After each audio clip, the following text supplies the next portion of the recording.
Hello and welcome everyone to Grand Cruise Astrology. My name is Clayton Cruz, and in this reading, we're going to be talking about March 2025. Now, I did a collective reading for the year 2025 and sort of looking at the entire year, and then even beyond that in 26 and 7. I've done other readings about that, looking at the big picture, but in this one, I wanted to kind of narrow it down a little bit because I do believe I haven't looked I haven't taken a long look at the second half of the year, but definitely for the first half of the year, I think March is going to be the most challenging month. It may be the most challenging month of the year. I got to take a closer look, but it's definitely the most challenging month for the first half of the year because there's a lot of planets. There's planets that are changing signs. There are planets that are making aspect to one another and conversation of challenge. So some of this stuff can get a little crunchy this year. Or this month. So let's go ahead and start talking about it. Pluto, again, in the sign of Aquarius. I've talked about that in other videos, but you know, it's in Aquarius now. It's there. We're getting used to the feel of what Pluto and Aquarius is all about. It made its way into Aquarius last year, and now it's in Aquarius. It's there for good. It's not going back to Capricorn. So, what does this mean? Well, we're getting used to the undercurrent of Pluto. It's going to be in Aquarius for 20 years.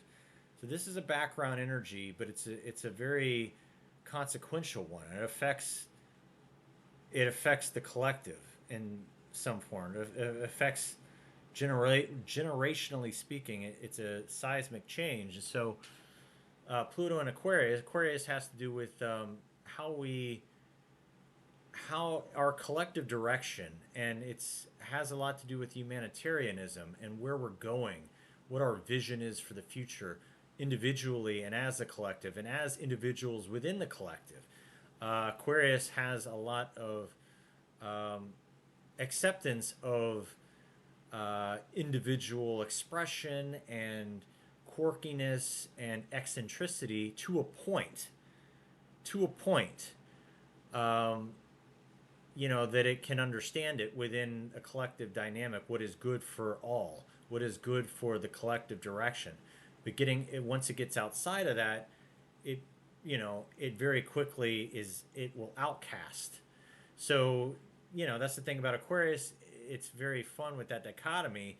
It has this penchant for being quirky and very accepting of eccentricity, but only to a point because it is a Saturnian ruled sign, and it has limits on how far outside the norm its acceptance will go. And so this is Aquarian energy, and Pluto is there. And so there's going to be a lot of emphasis on the future, a lot of emphasis on collective direction, where we go. Aquarius is a fixed air sign. It has a lot to do with communication and technology of how we communicate with one another, and how we message and how our messaging is transmitted and received, and all of the technology and structures around this. This is all going to get the under the eye of Pluto for the next 20 years. Now, Pluto is a planet of creative change, creative destruction, death and rebirth, transformation. There can be a lot of endings with Pluto so that new things can be born. Pluto has a way of collapsing anything that is out of integrity so that new energy can be put in its place. So I've done talk more about Pluto in other videos, but just know that that energy is here, and it's going to be in early Aquarius for this year and for this month. So that's in play now. Looking at Neptune, Neptune is at 29 degrees. At the very last day of the month, Neptune is going to go into the sign of Aries. Okay? Neptune is the planet of compassion, of empathy, of unconditional love, of connection to higher source of spirituality, connection to God. It has a lot to do with dissolution of boundaries. And for this reason, it can have a lot to do with illusion and can have a lot to do with not having our feet firmly planted on the ground as we connect with higher dimensional reality. Right? It's being at 29 degrees of Pisces exactly where Neptune is at home, and that's where it is right at the moment. Okay, the very last degree of the zodiac, 360 degrees in the zodiac. Neptune is at the very last degree right now. It's the very ending, getting ready at the last day of the month. It's going to go to 0 degrees Aries, and the whole cycle starts all over again. And what goes, when Neptune goes into Aries, and just to give a little foretaste of next month and for the next 15, 16 years when Neptune is in Aries, it's going to be about newness. I do think with Neptune going into Aries, we're going to have more of an appreciation and affinity for newborns. I think of having children. I think there may be more compassion and more acceptance around that, and just I think more of a societal, uh, you know, um, yeah, just the more of an acceptance and more of a warmth around that Neptunian. It may be more intertwined into our spiritual destiny, to be more uh, have more affiliation with children, and to be more childlike ourselves. Why? Because it's the very beginning of Aries, the very beginning of the zodiac. It's very new, and it's something new is being born in a Neptunian way. What's interesting is later in the year we're also going to have Saturn going into that same area of 0 degrees early Aries as well, which is a very different energy. Saturn is all about limits and boundary, and so there can be some tug of war going on with that energy at the beginning. So anyway, that's interesting.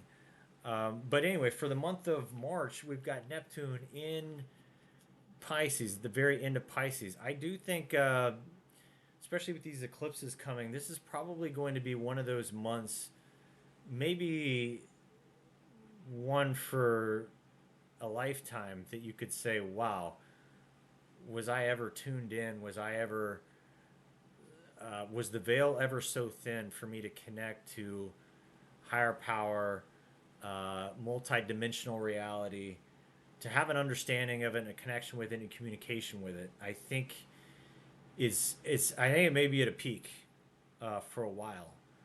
Um, I mean, of course, we are with Neptune moving into Aries. Um, we're moving into a new level. We're maybe even plateauing into a new level of what's possible as far as our perception of multidimensional reality. However, I think this month it's really going to be on high, especially with these eclipses here. So that's that. Um, yeah, interesting. Okay, so we've got Uranus. Now, Uranus is going to be in late Taurus for this month, and it's going to be making good aspect to all these planets that we have in Pisces. You see all these planets in Pisces here. It looks like they're all spread out throughout Pisces, but um, it's all a lot of it's at the very end of Pisces. The North Node, Neptune, Mercury. We got Saturn kind of moving in the latter part of Pisces. Um, so Uranus is making a really nice aspect. It's going to be making a nice aspect to the lunar eclipse point that it's 26 degrees of Pisces. So I like what Uranus is doing. Right now, it's in pretty good aspect with everything. Uranus is the planet of liberation, of sudden change, of liberation, of individuality, of feeling liberated, right? And it's making really positive aspects to everything. I'm not worried about Uranus this month at all. Um, it's also making a nice aspect to Mars, which is kind of all by itself there in sign of Cancer. So that's fine. Saturn again is in the latter part of Pisces there. So just everything I was saying about Neptune being the planet of boundarylessness and multidimensional reality. And Pisces, that's Neptune, and then Pisces being the sign of really furthering that, because Pisces is mutable water, right? Just think of the ocean, just limitless, right? And no boundary, just this ocean of just the sea of everything, right? So, but you could think of Saturn in Pisces as like sort of like this. block of ice in the middle of all of it, right? And I'm saying that because Saturn is it rules cold, right? Cold energy, and it's it's at extreme, it's at frozen. So I mean, Saturn is about boundaries. Saturn is about the here and now. Saturn is about what you can, physically hold in your hand, touch, taste, feel like, you know, 3D, right? And so there's been this interesting dynamic in the sign of Pisces. Neptune, we've had Neptune since like 2009, 2010. Neptune in the sign of Pisces, kind of giving us this compassion, this acceptance, this really opportunity to explore higher faculties of reality and transdimensional reality and really explore that space and be in a more accepting space of what is possible and what is it to be spiritual and have a connection to higher source and what are all the ways in which that can manifest, right? Well, within the last couple of years, let's see, within the last year and a half or so, Saturn has gone into Pisces, and it said, okay, wait a minute now. Let's keep one foot on the ground here, like like we can get easily lost in illusion because Neptune is also because it is so much on so many levels, so intertwined to multi-dimensional reality. When it comes to three dimensions, Neptune can be an illusion, right? Saturn looks at Neptune and says, yeah, you got your head in the clouds, right? You're really not all there. It's like, you're not living in reality. I am three dimensions. Like, this is what's real, right? And so they're both right in their own sense. I mean, in the three-dimensional reality, Saturn is right. Like Neptune is out to lunch. It's not all there. It's kooky, right? But from a higher perspective, Neptune is tapped into so many other things and so many different perspectives. It makes can make Saturn look like a fool, right? Just very limited. So it's really been about incorporating both of these energies, and just with Saturn being in Pisces, it's reminded us to keep one foot on the ground. And it's interesting as we go along here. Once we get into this newness with Neptune in the sign of Aries later into the summer, Saturn is going to join Neptune in Aries for a little while. And there's going to be this newness, like I've spoken about, but also Saturn is going to be there too. And there's also going to be this practicality or reality to go with this unconditional enthusiasm and acceptance that Neptune is bringing for this new Aries, new beginning type energy, right? So that's coming later in the year. But for this month, they're both, for the most part, until the last day when Neptune moves. For the most part, they're still in Pisces. Okay, so we're going to have eclipses later in the month at the latter degrees of. We're going to have eclipse at the latter degrees of Virgo, which is going to be across from the latter degrees of Pisces. So you can see the horseshoe shape at the up here at the top of the chart in the sign of Pisces. That is the North Node. North Node is a collective, has to do with collective destiny, collective dharma, where we're headed, the unknown. It's like the point on the map that is cluing us into where we need to go in order to transform collective karma of the past. And this would, for right now, I mean, the North Node, it transits, and so it spends about a year and a half in every sign.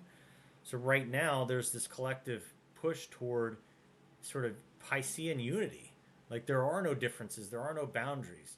It just came out of Aries not long ago. Aries is the god of war. So as you can see, kind of, looking around collectively right now, we're in kind of a space of, what are we doing? We're all one here. Let's, and this is actually the direction, astrologically speaking, this all is one larger community, larger village. This is the direction of,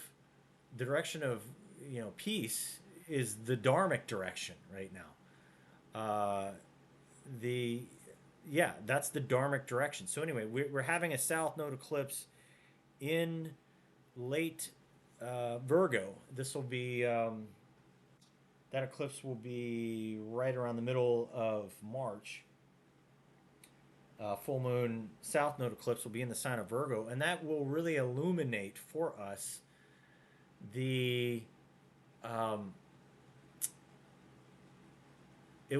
that eclipse will illuminate for us the um, ineffectiveness of um, differentiating people or different. How do I say this? This eclipse. I mean, because Virgo is the sign of um, differentiation. I'm me. I'm here. You're you. You're there. Right. It's very. It's sort of very practical. It's a little bit more. Uh, it's a little bit more differentiating. Whereas Pisces is all one. We're all collective. It doesn't matter. You know. Whereas Virgo is about discernment and like, I don't know. Well, should we trust each other? I don't know if I can trust you. I need to be very discerning. I need to be very guarded, you know? Pisces is like, we're all one, of course, whereas um, Virgo is about discernment. Pisces is about disillusion uh, and dissolving of boundaries, right? So I do think there's going to be a push for uh, you know, as I hope, some world peace here with this collective dharma, with these eclipses here. I think the eclipse in Virgo is going to just kind of highlight how ineffective it can be to be um, too discerning and too distrustful of one another as a collective. Okay. So anyway, that's that eclipse, and we have an eclipse going to the North Node eclipse, solar eclipse, going to be at 9 degrees Aries. Now, if you look at right now, that eclipse is going to be on the 29th. If you look right now, that's going to be at 9 degrees of Aries. If you look right now, we have Venus at 10 degrees of Aries, going backward, retrograde. It just went retrograde on the first, and so we're going to have an eclipse there uh, on the 29th of March. And what we're going through right now, with where Venus is going retrograde, it's stationed at 10 degrees and it's going to go right around 9, 10 degrees. It's going backwards. So we're going to have an eclipse right around the same area. So I do think there's going to be a chance with this eclipse, with this North Node eclipse, to start again. Whereas the South Node eclipse can make us aware of what we need to leave behind and what doesn't work, the North Node eclipse can kind of bring in for us opportunity that we can build upon. Like something, and with it being a new moon eclipse, it can bring in sort of circumstances or events or a new understanding of how we can move forward. Because Venus, it's the spot where Venus went retrograde. I think this is going to have something to do with one-to-one connections and relationships and finding balance therein, while at the same time really highlighting our own individuality. Why? Because Venus, the sign of relationships, is in the sign of Aries, which is the sign of me first, right? It's the sign of being a bold individual and doing your own thing and having your own personal mission and passion and destiny, right? So given that it's going retrograde at 10 degrees and the eclipse is at 9 degrees of Aries, I think it's going to give us an opportunity to reflect here over this month with Venus going retrograde and going back to late Pisces and hitting across from where that first eclipse is going to be and hitting Neptune and coming close to Saturn and the North Node. There's going to be a lot of interpersonal reflection this month with Venus going backward the way that it is into Pisces. But with this eclipse coming at the end of the month, it's almost and then Venus going direct by mid-April. Um, I think it's really setting the stage for us to start again in our interpersonal connections after this time of um, reflection. Now, Venus only goes retrograde once every couple years for a time, for about 6 weeks or so. So, it's not terribly common that we have Venus in retrograde. It's not like Mercury that goes retrograde three times a year. So, you know, this is a time to go a little inward. You know, when it comes to Venus, I mean, we want to connect with people outwardly and connect out in the world in one-to-one connections. Well, this is about like going inward and understanding, like, okay, what is it that makes me tick, and what is it about me that connects me to other people? Like, what is it that I look outward into the world to satisfy internal needs? Right? We're doing an inventory of, like, where do we compromise ourselves in order to have these connections, or where do we give too much or not enough? Right? Like, there's an inventory going on here, um, and it's good. It's needed, and I think with where this eclipse is going to be, we're going to have a lot more clarity about how to move forward with this come April, especially once we get into mid-April when Venus goes forward, and once we get to um, once we get into May, yeah, about right around the middle of May, Venus is going to actually go get out of shadow and go back to the point where it went retrograde, and it'll go over this eclipse point.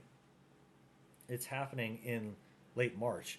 And by then, I think we're going to have a whole new lease on interpersonal relationships and how we relate to them. I think there's just going to be a lot of turning over and change that's happening right now. There's going to be a pulling back. This is not a time to try to push anything forward on the interpersonal front.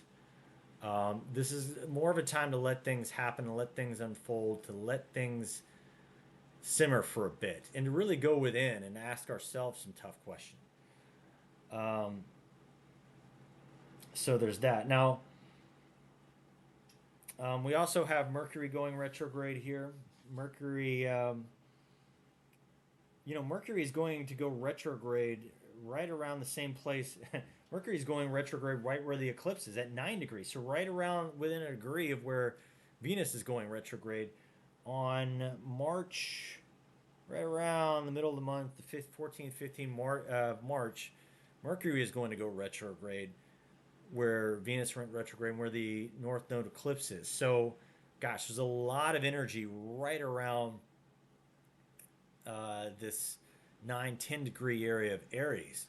And it will be revisited first by Mercury once we get to the latter part of April, and then by Venus once we get to the middle of May. So there's a lot here about, kind of rethinking some things, some checking ourselves, some, we're talking about Aries, where these things are starting the retrograde, where the eclipse is happening. This is about passion, new projects that we want to get started, new relationships that we want to get started, and the passion therein, and the gusto, and the act first and think later. Well, with these planets going retrograde, it's having us, maybe take a step back and think it through. And if we act too soon, or we just get it too much out in our front foot this month, we may find that we're not going anywhere, or that we're falling right off a cliff. So, we may get a little hasty. We may push a little too far and realize very quickly that, you know what, maybe it's a good time to take a step back. Maybe it's a good time to kind of feel things through and let some time pass. Let the universe do its thing to create the right circumstances so that when we, a couple of months from now, when things have worked themselves out, we have a runway from which to launch. And boy, will we ever get to May. I tell you, May is looking really good in a lot of ways. But March looks a little tricky with these retrograde planets, both Mercury and Venus. We've also got Mars, which is, Mars is just now started going forward. It's still moving very slowly in the sign of Cancer, a sign that it doesn't really particularly like. However, it does put it in good position to, the Sun. It puts it in good position to Saturn, the North Node. and the eclipses. So it's in pretty good shape. It's not causing really any problems. It's not in really good placement in relation to Venus, which is its counterpart. It's the feminine, whereas Mars is the masculine. So again, there's something here about interpersonal relationships. It's the the timing is a little off right now to try to initiate things and to go full on guns ablazing to make things happen. And this is not really the time to lead with passion and act first. You know, I would suggest, kind of cooling off a little bit on that and giving it a little time to percolate here. Now, um, yeah, well,